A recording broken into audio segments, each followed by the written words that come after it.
یەکەمین خولی فستیڤاڵی فیلمی ئاسمان بە تایبەتمەندیەکانی هونەری و گەشتیاری لەلایەن ئینستیتوی فیلمسازی لاوان فیلمی موکریان با سەرپەرشتی ئیبراهیم سەعیدی سینەماکاری ناودار و بە ئەزموونی کورد لە شاری مەهاباد بەڕێوەچێت.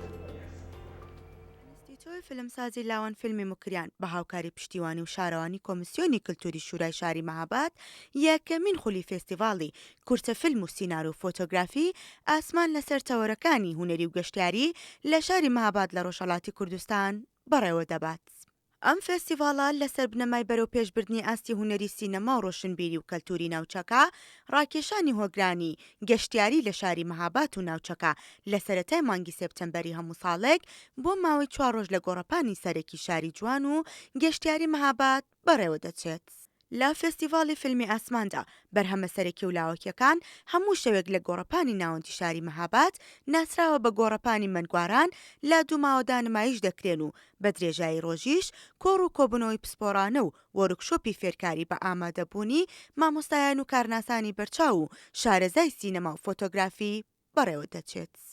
میوانانی ئامادەبوو لە فێستیڤاڵ و ئەو گەشتیارانەی کە لە کاتی بەڕێوەچوونی ئەمڕۆ داوە سینەماییەدا سەردانی شاری مەهاباد و ناوچەی موکریان دەکەن بە شێوەی هاوکاتیش لەگەڵ تایبەتمەندی و توانای فەرهەنگی و هونەریەکانی ئەم ناوچە ڕەسەن و جوانە ئاشنا دەبن.